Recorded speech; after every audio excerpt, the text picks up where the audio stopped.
Ang lumalabas po sa aking personal na opinion at observation, itong mga ibang senador na ayaw pumirma sa report ng Blue Ribbon Committee ay dahil sa ang gusto nila na i-recommendang kasuhan ay mga congressman lang at taga-executive department. Ayaw nitong grupo, lalo na ng minority ng Senado, na masama sina Escudero, Villanueva, Jinggoy Estrada at iba pa. Yun po yung aking nakikitang mga dahilan. Kasi ang linaw po sa mga sinasabi ni Senator Lacson as chairman ng committee, gusto niya irekomenda sa ombudsman para imbestigahan ang mga senador, congressman at iba pang opisyal ng gobyerno.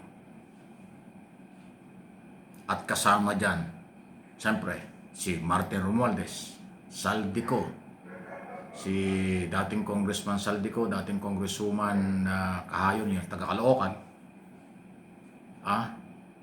Secretary Bunoan, Senador Escudero, Villanueva, Jinggoy Estrada.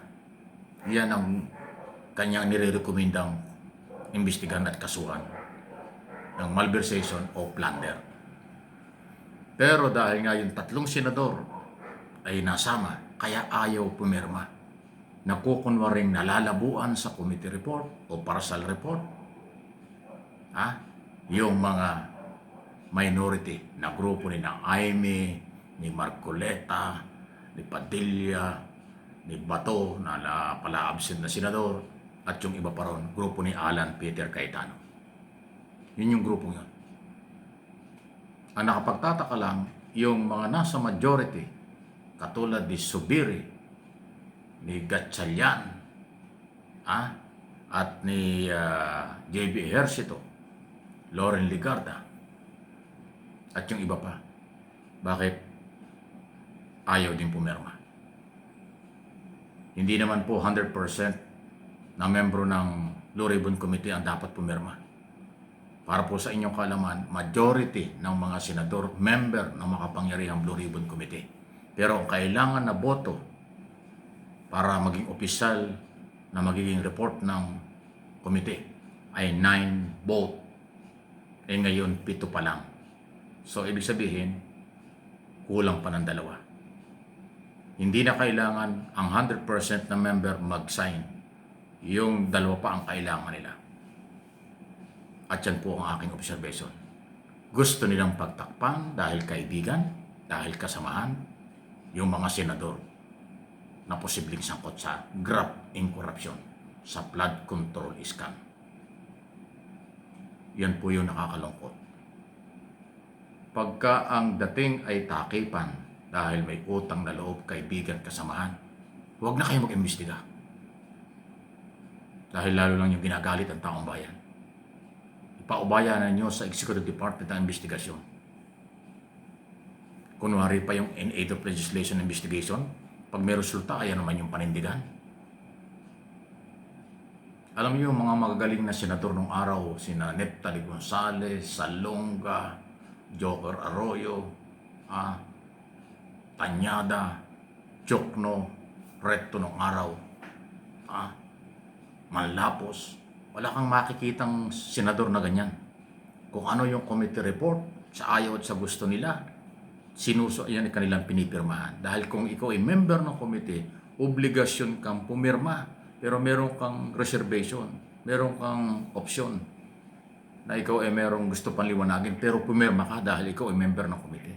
Ngayon lang po nangyari, dahil sa sobrang takipan at politika sa Senado, kahit na member ng committee, ayaw pumirma dahil merong pinoproteksyonan.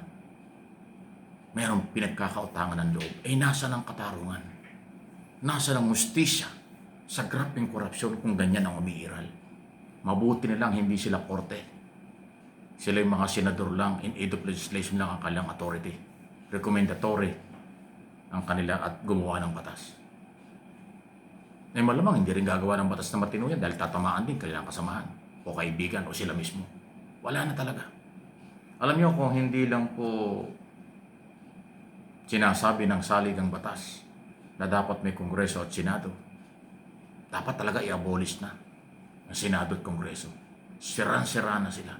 Sila yung sangkot sa korupsyon, sila rin ang sangkot sa mga pagtatakip ng katotohanan, sila rin ho yung kaduda-duda ang mga galaw. Pero sila ay lahat pinapasweldo ng mamamayang Pilipino. Hindi ko naman nila lahat ng senador, hindi ko rin nila lahat ng mga congressman. Kaya lang po yung imahe nila na dapat maging sandigan, pag-asa ng taong bayan, pero kabaliktaran ang nangyayari. Kaya yung matitino, nadadamay. Yung mga hindi korap, nadamay. Yung may tunay na paninindigan, nadadamay. Kaya hindi ko nilalahat ang Kongreso at Senado. Kaya lang po, dapat talagang i-abolish sila. Ang problema lang mahirap gawin kasi nasa saligang batas yan. Bago ma-abolish ang Senado at Kongreso, kailangan baguhin ang 1987 Constitution. Kung hindi mababago ang saligang batas, hindi rin sila ma-abolish. Hindi ho sila impeachable official. Sila pwedeng mag-resign kung may delikadesa. Huwag nang iboto sa tuwing eleksyon para hindi na makabalik. Yun lang po ang magagawa. Dahil hindi sila pwedeng patalsikin. Kung wala naman delikadesa, hindi naman mag-resign. Diba? Kaya, nasa kapangyarihan pa rin ang botante. Huwag niyong iboto ang mga kandidatong sa tingin ninyo walang silbi. Huwag niyong iboto ang mga kandidato sa tingin ninyo walang prinsipyo. Huwag niyong iboto ang mga kandidatong makasarili. Ngayon pa lang, kilala natin kung sino yung mga yan. Ang problema yung mga botante. Hindi magawa ang kanilang obligasyon at karatapatan pagdating ng election day. Ewan ko kung bakit. Kaya paulit-ulit ang korupsyon, paulit-ulit ang pagsisisi, paulit-ulit ang mali na naiboboto at nagiging senador at congressman. Sa totoo lang po. Di ba? Yan ang aking sariling opinion, observation sa mga nangyayari. Pero hindi rin po tayo dapat mawala ng pag-asa. May pag-asa pa rin. Mababago dahan-dahan. Medyo matagal lang pero sana. Kung mas mabilis, mas maganda. Pero yung dahan-dahan mangyayari pa rin yan. Kailanman ang katotohanan ay mangingibabaw. Ang kasamaan at gumagawa nito ay may pananagutan. Di ba? Yan po yung totoo. Hindi tayo titigil ng paghahayag. Kahit paano sabihin ng mga ayaw sa akin, galit sa akin at kung ano, kahit anong gawin nyo. Hindi tayo titigil ng aking paniniwala at prinsipyo. Ang totoo ang dapat ibalita. Ang ayaw maniwala, yung mga nagagalit, tinatamaan sila. Yung mga nagagalit kasi sila yung apektado. Yung mga nagagalit kasi hindi ako sang-ayon sa kanila. Sila yung may personal agenda pero hindi naman ako pwede sumama sa kanila. Kaya sila galit. Nagbabanta pa nga yung iba. Lamunin nyo ang mga pagbabanta nyo.